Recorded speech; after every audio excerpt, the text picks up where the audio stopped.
हमारे देश में गाय एक राजनीतिक पशु बन गया है, जिसके जरिए तमाम राजनीतिक दल वोटों का दोहन करने का अथक प्रयास कर रहे हैं। कुल मिलाकर गाय इन दिनों राजनीति की शतरंज का मोहरा बन गई है। लेकिन आज हम गाय के राजनीति शास्त्र के साथ साथ गाय के अर्थशास्त्र और समाज शास्त्र का 100% शुद्ध और पवित्र डीएनए टेस्ट करेंगे, जो ये साबित करेगा कि गाय को मारने से ज्यादा फायदा गाय को जिंदा रखने में है। गाय का दूध हो, गोबर हो या गौमूत्र, गाय मरते दम तक समाज की भलाई का काम निष्काम भाव से करती है। शायद इसीलिए वेद पुराणों में गाय को कामधेनु कहा गया है। गाय का दूध कई तरह के रोगों को रोकने और उनके उपचार में काम आता है और गाय ही मनुष्य के आसपास मौजूद एकमात्र ऐसा प्राणी है जिसका मल मूत्र भी पवित्र और उपयोगी माना जाता है। वैज्ञानिक रिसर्च में ये साबित हुआ है कि गाय के दूध में प्रोटीन, कार्बोहाइड्रेट्स, मिनरल्स और विटामिन डी होता है, जो रोग प्रतिरोधक क्षमता और मानसिक विकास में सहायक होता है। ये भी माना जाता है कि यज्ञ और हवन के दौरान गाय के दूध के घी की आहुति इसलिए दी जाती है क्योंकि इससे हवा में ऑक्सीजन का लेवल बढ़ता है। वैज्ञानिक रिसर्च में ये भी साबित हुआ है कि गौमूत्र में मौजूद तत्वों का सेवन कैंसर और टीबी जैसी बीमारियों में फायदेमंद होता है। पेट संबंधी बीमारियों में भी आयुर्वेद गौमूत्र के सेवन की सलाह देता है और आपको ये जानकर बेहद हैरानी होगी कि अमेरिका ने गौमूत्र उत्पादों से जुड़े 4 पेटेंट्स ले लिए हैं। अमेरिका हर वर्ष भारत से गौमूत्र आयात करता है और उससे कैंसर की दवा बनाता है। गाय का गोबर भी गौमूत्र की तरह ही मूल्यवान होता है। रासायनिक खाद के मुकाबले गोबर से बनी प्राकृतिक खाद के इस्तेमाल से कृषि योग्य भूमि की नमी 50% तक बढ़ जाती है, जिससे फसल अच्छी होती है। गाय के गोबर से बनी बायोगैस अमेरिका और जर्मनी जैसे देशों में गाड़ियों के ईंधन के तौर पर इस्तेमाल हो रही है और मशहूर कार निर्माता कंपनी टोयोटा गाय के गोबर से हाइड्रोजन फ्यूल बनाने की तकनीक पर भी इस वक्त काम कर रही है। यही वजह है कि गाय को कामधेनु कहा जाता है। अब हम आपको गाय के इसी कामधेनु अवतार का एक पवित्र डीएनए टेस्ट दिखाना चाहते हैं। इस विश्लेषण को देखने के बाद आप खुद ये तय कर पाएंगे कि गाय को जिंदा रखने में ज्यादा फायदा है या फिर मार देने में।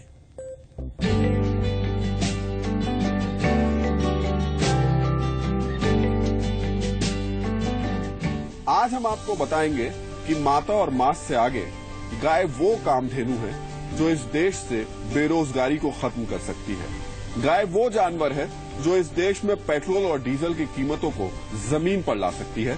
गाय वो पशुधन है जो इस देश के लाखों गरीब किसानों को अमीर बना सकती है। कैसे? चलिए। पिछले कुछ दिनों में पूरी दुनिया ने उत्तर प्रदेश के दादरी में हुई हत्या, गाय को बचाने में सब इंस्पेक्टर मनोज मिश्रा की मौत से लेकर बीफ पार्टी मनाने वाले लोगों के मुंह पर कालिक पोतने की इन घटनाओं को देखा। देश को शर्मसार कर देने वाली ऐसी घटनाओं को देखकर लगने लगा कि गाय सिर्फ 2 ही कामों के लिए है, या तो पूजा करने के लिए या फिर काट कर खाने के लिए। लेकिन आप हैरान रह जाएंगे जो गाय दूध नहीं दे सकती, जिसके हाथ पैर बेकार हो चुके हैं, जिसे बेकार समझकर सड़क पर छोड़ दिया जाता है, जिसे 5-6 हजार के लिए मांस का टुकड़ा समझा जाता है, वो गाय हर महीने एक बेरोजगार को सिर्फ गोबर और गौमूत्र से 5 से 6 हजार रुपए का रोजगार दे सकती है। गाय गऊ का मूत्र भी हमने काफी 10 रुपए लीटर भी लगाए तो अभी 5 लीटर 50 के हिसाब में 8-10 हजार महीने का तो एक गाय आराम से आपको गोबर मूत्र दे सकती है। गोबर और मूत्र दे सकती है, जो कि लोगों की नजरों में नकारा है, जो किसी काम की भी नहीं, वो गाय।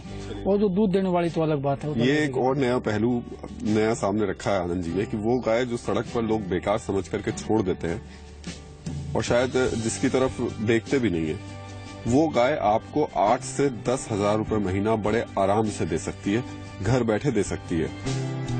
हरियाणा की इस गौशाला में करीब 1100 ऐसी गाय है जो दूध नहीं देती, सिर्फ गोबर और गोमूत्र देती है, और यही गोबर और गोमूत्र 100 से ज्यादा लोगों को रोजगार दे रहा है। हमारे पास जितना जो हम काम करने वाले हमारी थोड़ी ग्रोथ कम है, इसलिए हम अभी हमारा 3.5 करोड़ रुपए का सालाना सर टर्नओवर है और गायों से आप कमा रहे। हाँ जी, 3.5 करोड़ रुपए में से काम इससे जो कर रहे हैं हम। मैं तो एक और कहूँगा, जितने भी बेरोजगार भाई है या पढ़े लिखे भाई है, आप इसको बिजनेस बनाएं, गाय को बांधे, इसके लिए ट्रेनिंग हम देंगे, मार्केटिंग की व्यवस्था हम करेंगे तो ये क्वालिटी का काम करे, बढ़िया काम करे तो गाय एक चलती फिरती फैक्ट्री है और कोई काम करने की जरूरत नहीं है। नौजवान पढ़े लिखे भाई ये काम कर सकते हैं। इसके सिर्फ 50% गोमूत्र है, उसको लेकर फिल्टर करके 50% उसका अर्क निकाला जाता है और वो भट्टी से निकलता है, कंडेंस करके उसको वेपर्स को कंडेंस करके निकाला जाता है। बड़े आराम से घर पर निकाला जा सकता है। तो फिर उसकी कीमत कितनी हो जाएगी? उसकी कीमत यहाँ हम इसको 100 रुपये में दे रहे हैं, 485 ml। तो जस्ट ये आपको 250 रुपये पर लीटर पड़ जाएगा। हम ये बताना चाह रहे हैं कि एक देश में न जाने कितने लोग बेरोजगार घूम रहे होंगे और उनके सामने ही कितनी बेकार गाय घूम रही होंगी। तो ये दोनों अगर मिल जाएं तो दोनों का भला हो जाएगा। यानी दूध देना बंद करने के बाद भी गाय कामधेनु बनी रहती है, जो लोगों के लिए न सिर्फ रुपए कमाने का जरिया बनती है बल्कि इंसान की जिंदगी भी बचाती है। कैंसर और HIV, hepatitis B, RP ulcer जैसे जैसे हमारे 99% रिजल्ट है। हमारे पास अगर कैंसर का पेशेंट का लीवर ठीक हो, खाना पीना खाता हो, हम एग्रीमेंट कर सकते हैं पेशेंट को ठीक करने का। मतलब आप साइन करके देते हैं? बिल्कुल साइन करके दे देंगे। हमारे पास यहाँ अगर छोड़ देंगे तो हम बिल्कुल 101% ठीक कर देंगे। कैसे ठीक करेंगे उसको? हम हमारी पद्धति से ठीक करेंगे, गोपैथी से, गौमूत्र से और जो पंचगव्य से हम जो हमारी दवाई तैयार करते हैं। बड़ा अफसोस होता है जब कोई पूर्व न्यायाधीश या विधायक सरेआम बीफ खाने का दम भरता है और धर्म का झंडा उठाने वाला कोई शख्स चेहरे पर कालिक पोत देता है। सवाल उठता है, भड़काऊ ट्वीट और भाषण देने वाले ये पढ़े लिखे लोग क्या बेरोजगारी दूर करने के गाय के इस पहलू को लोगों को समझा और बता नहीं सकते थे? गाय का फायदा सिर्फ गोमूत्र तक नहीं है, गाय के गोबर से बनने वाली खाद के बारे में तो सबको पता है। ये प्रत्यक्ष को प्रमाण की आवश्यकता नहीं है। गंध जहाँ होगा, गोबर होगा, मूत्र होगा, मक्खी अवश्य आएगी, लेकिन आप यहाँ देखिए मक्खी मच्छर एक भी नहीं। ये इसकी पहचान है। तो किसानों को बताते हैं कि किस प्रकार से ये पौधे में जो पेस्टिसाइड्स है, कीड़े मकोड़े हैं, उनको कैसे दूर फसलों से करता है। लेकिन अब गोबर से तैयार हो रहे बायो वाटर की नई तकनीक फसल के उत्पादन और गुणवत्ता को बढ़ा रही है। डॉक्टर संजीव, ये बायो वाटर क्या है और इसका फायदा क्या है? ये जो बायोगैस बनने के बाद जो बाई प्रोडक्ट बचता है उसमें इस प्लांट में सॉलिड जो गोबर है उसको अलग निकाल दिया जाता है और जो लिक्विड वाटर है उसको अलग निकाल दिया जाता है। तो जो लिक्विड वाटर है उसमें गोबर और गौमूत्र है, उसको हम यहाँ से टैंक में भर के ले जाते हैं। हमने अपने फार्म पे टैंक बनाए हुए हैं, उसमें हम बायो वाटर को डालते हैं और उसमें बैक्टीरिया हम कल्चर करते हैं। वो बैक्टीरिया फिर जब हम सिंचाई करते हैं तो उसके साथ सिंचाई के साथ ही हम उन बैक्टीरिया को बायो वाटर के साथ दे देते हैं, जो कि खेत में चला जाता है। और खेत में जाने के बाद जो यूरिया DAP डालने से जो हमारा माइक्रोब्स से वो मर गए, तो हमने उनको बैक्टीरिया दे दिया। जब बैक्टीरिया खेत में जाएगा, वो अपना काम करेगा। जब माइक्रोबियल लोड यानी जो सूक्ष्म जीव हैं वो ज्यादा हो जाएंगे, तो जो हमारा केचुआ है वो भी बढ़ रहा है, सॉइल की हेल्थ अच्छी हो रही है। क्या बायो वाटर ये जो आप तैयार कर रहे हैं, इसके लिए बाकायदा किसी प्लांट की जरूरत है या देश में किसान हमारे जो हैं वो ऐसे ही गोबर से और गौमूत्र को मिलाकर के ये बायो वाटर तैयार कर सकते हैं? हाँ, इसके लिए ऐसा कोई जरूरी नहीं है कि आप किसी प्लांट से ही बायो वाटर लें। आप अपना गोबर और गौमूत्र गाय का ले सकते हैं और उसमें आप बैक्टीरिया कल्चर करके और अपनी खेती कर सकते हैं। फायदा कितना मिल जाएगा इससे? फिर खेती पर असर कितना पड़ जाएगा? खेती में प्रोडक्शन अच्छी हो रही है, डाउन नहीं आ रही है। क्वालिटी केमिकल से जायज सी बात है बहुत अच्छी है, क्योंकि उसमें कोई केमिकल नहीं है। अफसोस की बात यह है कि मीडिया में गाय के मांस खाने या न खाने को लेकर तो चर्चा हुई, एक धड़े ने तो आग में घी डालते हुए गाय के मरने के बाद के फायदे भी गिना दिए। लेकिन गरीबी से खुदकुशी करते किसानों को ये गाय कैसे बचा सकती है, ये किसी ने नहीं बताया। वैज्ञानिक रिसर्च के मुताबिक गाय ग्लोबल वार्मिंग कम करने में खासी मददगार साबित हो सकती है।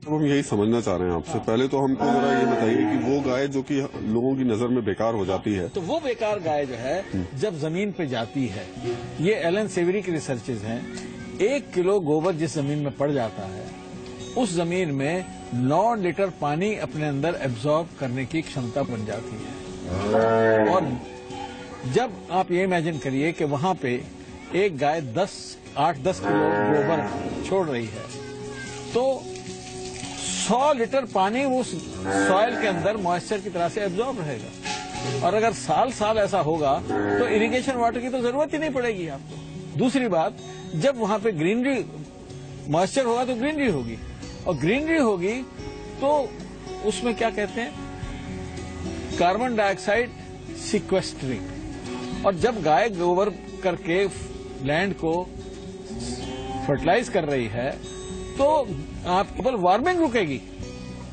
और कार्बन क्रेडिट आपको कितना मिल सकता है। क्या आप यकीन करेंगे कि गाय का गोबर आने वाले वक्त में सीएनजी की तर्ज पर पेट्रोल और डीजल का नया विकल्प बन सकता है? हरियाणा में इसका एक पायलट प्रोजेक्ट भी शुरू हो गया है।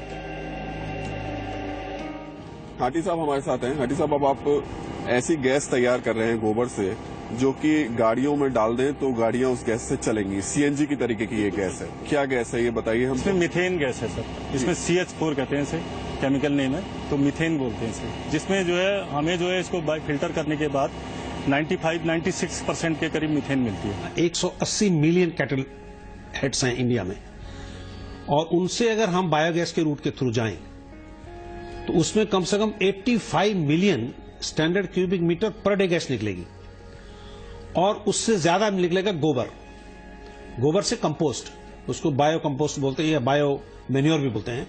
तो एक रूट है कि बायो मैन्योर मिली खेती के लिए, और बड़ी खुशहाली रहेगी, ये यूरिया से 10 टाइम बढ़िया खाद है। इसकी जो उर्वरक शक्ति है मिट्टी की वो हमेशा कायम रहती है, बढ़ती है रादर। तो ये खाद का काम आया। दूसरा गैस निकली, तो ये गैस जो आपको बता रहा था कि अगर गैस निकाला जाए तो ये पूरे भारतवर्ष की जितनी भी गाड़ियां हैं, चाहे वो ट्रक हों, बसेज हों और वो गाड़ियां हों, वो इस गैस पे चल सकती है, इतनी ताकत है इसमें। इतना ही नहीं, महंगी होती है एलपीजी के मुकाबले अब आप अपनी रसोई के लिए गोबर से बनी बायोगैस के सिलेंडर भी ले सकते हैं। गोबर से बनने वाली बायोगैस का इस्तेमाल सिर्फ गाड़ियों के लिए नहीं, बल्कि अब कोशिश ये भी की जा रही है कि होटल, रेस्टोरेंट्स या फिर आपके घर में भी बायोगैस के सिलेंडर पहुंचे, और इसके लिए प्लांट्स लग चुके हैं। सर हमने कैस्केट बनाया है सर इसके लिए स्पेशली, अगर किसी को ज्यादा रिक्वायरमेंट होती है ना तो हम ये जो है ये छोटे वाले कैस्केट, ये जो कैस्केट है इनको सप्लाई कर सकते हैं पूरा। भारत सरकार जैसे सोच रही है कि भैया ये बायोगैस प्रोडक्शन जो है हम रूरल एरिया में इतने ज्यादा बना लें। नेशनल बायोगैस मिशन में उन्होंने बोला कि 10 मिलियन छोटे छोटे प्लांट लगाएंगे। अगर इस ढंग से हो जाएगा फिर उनको एग्रीगेट करके फिर सीएनजी में जाना उचित है। ये जो सब 10 मिलियन अगर बायोगैस प्लांट यहाँ लग जाते हैं हाँ देश में, तो उसका फायदा क्या मिलेगा? एक तो वो किसी घरों में दे सकते हैं आराम से, जैसे आजकल जो है एलपीजी सब्सिडी करो, ये करो, क्या जरूरत है, ये सीधे घरों में जल जाएगी, पहला काम है। दूसरा, इससे पावर जनरेशन हो सकता है। तीसरा, जो इनके छोटे मोटे ढाबे हैं या दुकानें चाय की हैं, मिल्क प्रोडक्ट की हैं या जलेबी जो भी बनाते हैं ये वो यूज करेंगे। छोटे स्तर पर देश में गोमूत्र और गोबर से हजारों लोग कमाई कर रहे हैं, लेकिन सरकार चाहे तो दवाई, खेती और ऑटोमोबाइल सेक्टर में गाय का गोबर और गोमूत्र से बड़ा योगदान मिल सकता है।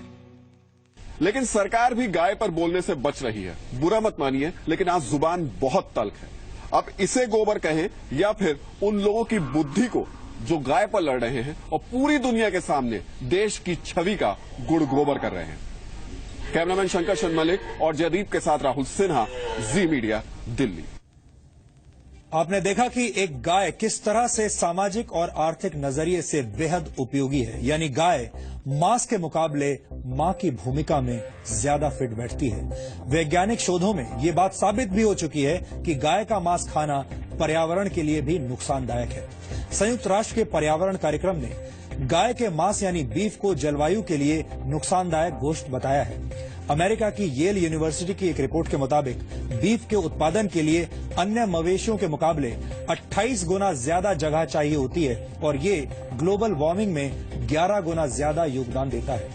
एक स्वीडिश स्टडी के मुताबिक 1 किलो बीफ पकाने में जितनी ग्रीन हाउस गैसेज का एमिशन होता है वो 160 किलोमीटर तक कार चलाने के बराबर होता है। इसका मतलब ये हुआ कि दिल्ली से आगरा तक कार से यात्रा करने से ग्लोबल वार्मिंग पर जो असर पड़ेगा वो 1 किलो बीफ खाने के बराबर होगा। बीफ उत्पादन जल संरक्षण के लिहाज से भी खराब है, क्योंकि गेहूं और चावल जैसी मुख्य फसलों के मुकाबले बीफ के लिए पशुपालन में करीब 10 गुना ज्यादा पानी लगता है।